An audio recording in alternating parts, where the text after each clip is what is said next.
Flesh and Blood is the greatest card game you've never heard of. It's my favourite TCG ever. But what is it? Why is it so great? What even is a TCG? All in due time, my friend, all in due time. I suggest that we start at the beginning.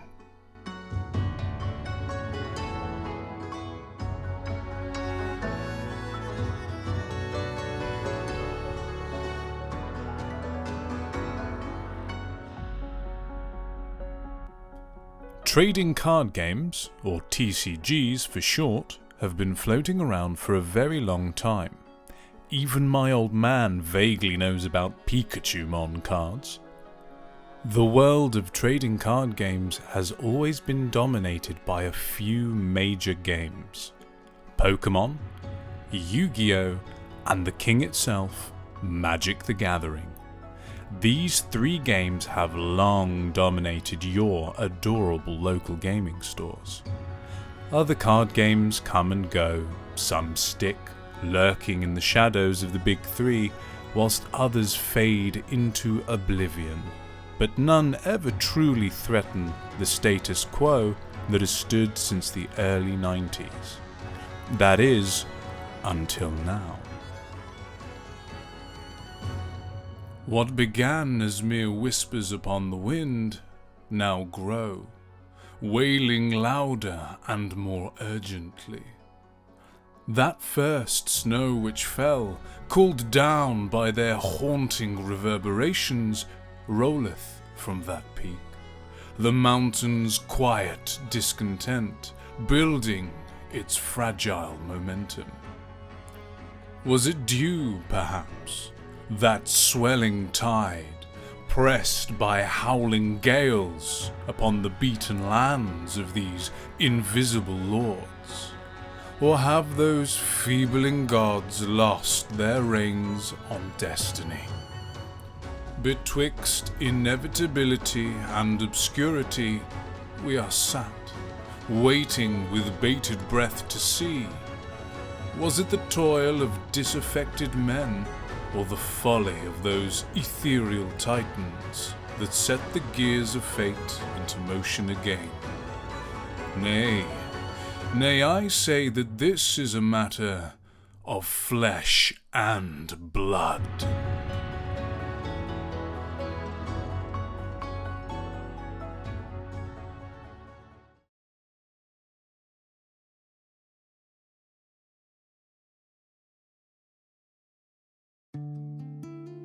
Just in case you don't know, let me give you a quick overview of trading card games. The idea is that you collect cards, largely by opening randomized booster packs, trade them with your friends, and assemble a deck of cards to battle against other players with. They are an excellent hobby, both as a player and a collector of rare cards. They offer ample opportunity to meet new people, make new friends, get involved with your local gaming store, and most importantly, to have a lot of fun. Please do give them a try. Trading card games are equal parts strategy, through carefully building your deck around a plan or theme, skill, through correctly playing your cards to outmaneuver your opponent and seize victory, and luck, because sometimes life and death are decided in the draw of a single card. Let's finish this, Kyber. Magic the Gathering, king of TCGs, set the standard for how it all works about 30 years ago. It was a genius design with seemingly unlimited space to grow. And in the years that followed it came many more hopeful contenders. Magic, in particular though, fell greatly from favour. It became greedier and greedier, releasing rapid swarms of overpriced and poorly designed products. Players became discontent, happy to just play fan-made formats for years and years without further supporting the company with their hard-earned money. I believe that it was the discontent of this disillusioned group of card game enthusiasts, including some well-known players and content creators, who birthed the subject of today's video. A new titan in the making. Flesh and Blood.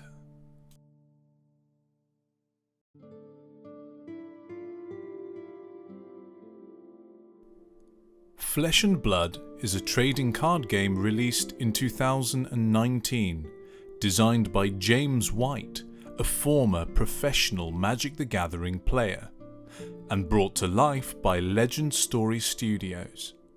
It is the most unique and fantastic card game that has come out in a very, very long time.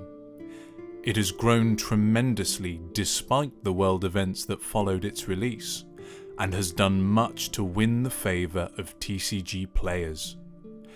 Flesh and Blood puts all its weight behind local gaming stores and gathering people together to sit and play games in, well, the flesh and blood.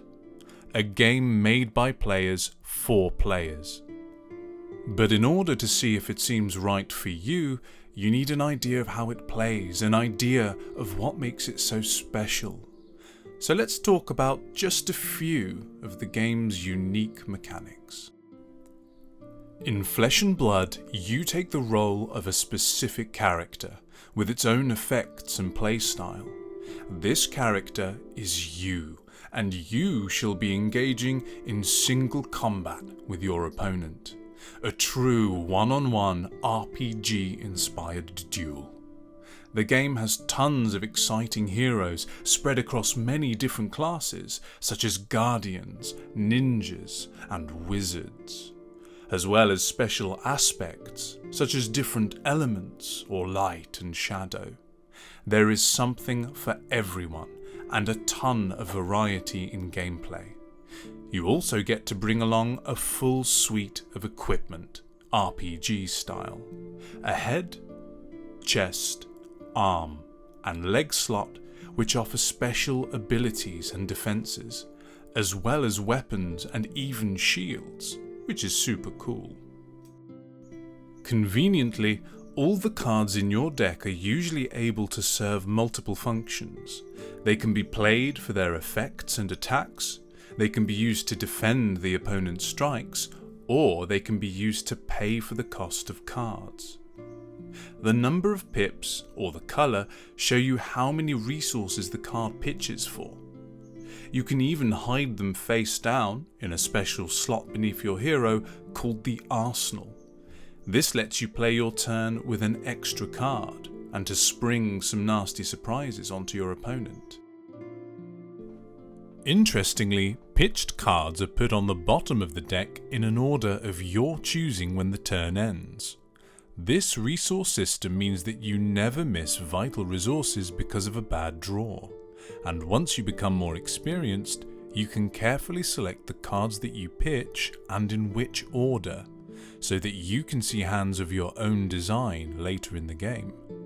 This unique resource system, pitching, also has another very thematic effect. Cards that pitch for fewer resources tend to be more powerful.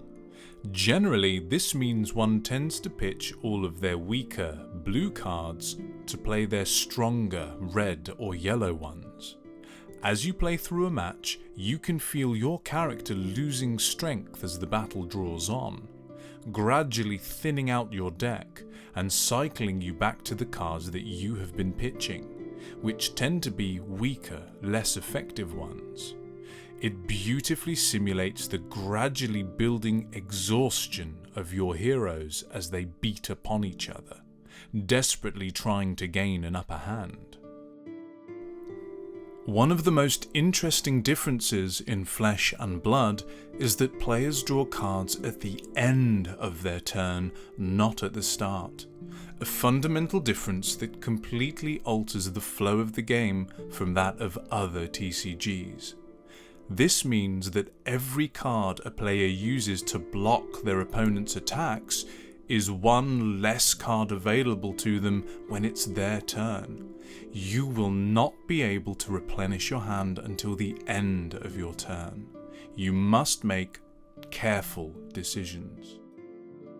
Players exchange blows, attacking and defending where possible, using their equipment at the right time to steal the tempo, using their arsenal to set up huge turns, and using pitching to design late-game hands to help them close out the match. In the end, though, one player must perish and the other be proclaimed victor.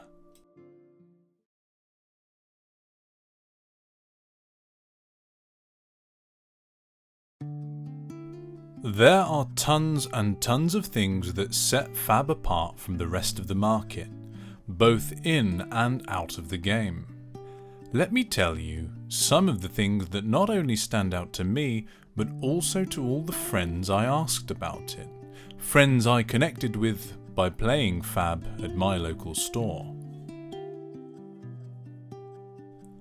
Firstly, I'm most impressed by the fact that it is very mechanically unique compared to all of the other card games, which tend to be quite derivative and similar to one another, whilst also being more deeply connected to traditional RPGs. There is an efficiency to the design of the game that conquers many of the issues with other games. This comes largely from how versatile every card in the game is. Every card you draw can be used to do something, even if it's simply to block or pay a cost. You can't miss a resource for turn like in Magic, because every card is a resource. Every turn feels smooth.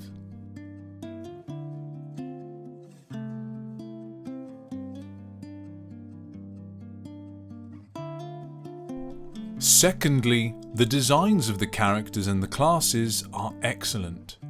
Every character has its loyal adherents and its own unique approach to combat. The playstyles of each class, and then even more so by the differing characters within the classes, vary wildly and offer a huge variety of approaches to the game. Guardians are able to block efficiently whilst returning singular large strikes. Ninjas are able to string together long chains of special combo cards that are enhanced by being played in the right order. Brutes are powerful berserkers who risk randomly discarding their own cards for a chance at powerful attacks and effects. There are tons of characters and classes. Even within a class there is variety. Bravo is a guardian who excels in limiting the opponent's ability to block his huge attacks, whereas Victor is rewarded for generating gold coins and spending them to fix the results of other in-game mechanics. And that is all to say nothing of aspects.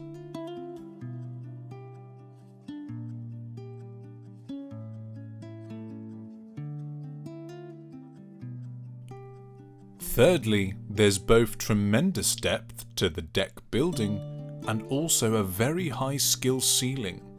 It is probably the most strategic of all the trading card games. As a result of this, Fab is a game that has organically become very competitive. Being able to see the vast difference in skill level between players alone inspires one to improve. Every time you lose a battle, every time you consult a player for advice, you can feel your brain growing wrinkles. All of this comes to a head as you see yourself placing higher and higher in the rankings when you play. And eventually, when you enter serious competitive events with prize pools and invitationals to the professional circuits, if you are so inclined. People love to discuss, compare and analyse the deck lists of high-performing players online, which provides an excellent source of inspiration for your own deck building.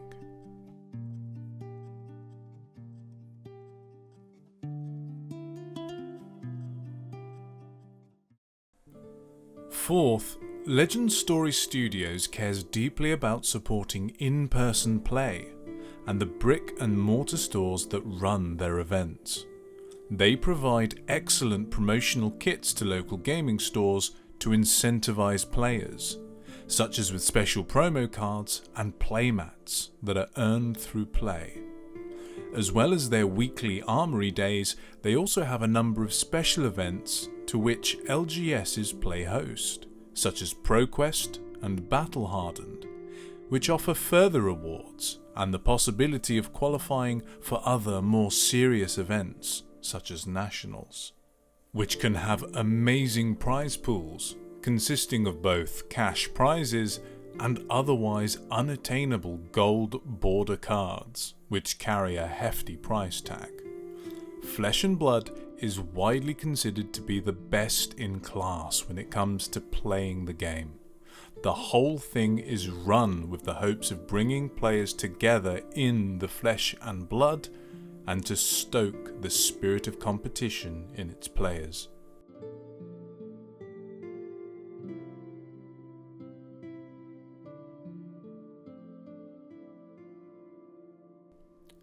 Fifth, the approach of the game to collectability, balance, and cost of entry is widely regarded as being excellent. Unlike other card games, there is no rotating format. You don't pay money into the game knowing that all your cards are on the clock before they're no longer playable in the main formats. The way the game is balanced is that all characters earn points into a sort of leaderboard every time they win various events, known as living legends. Once a character has won a certain number of points from placing first at events, the character will become a living legend and will no longer be playable in the normal format, along with their signature weapon. But the rest of your cards? Eternal. Although some of the strongest and rarest cards can be a little pricey, such as legendary equipment, you only have to buy in once and these cards will mostly be relevant forever. There are several decks that can be played for very cheap, consisting largely of common cards, and the advantage that expensive cards give you over someone without is minor when compared to the value cards in a game like Magic. Having the spicy £100 card does not guarantee victory over someone who doesn't have it.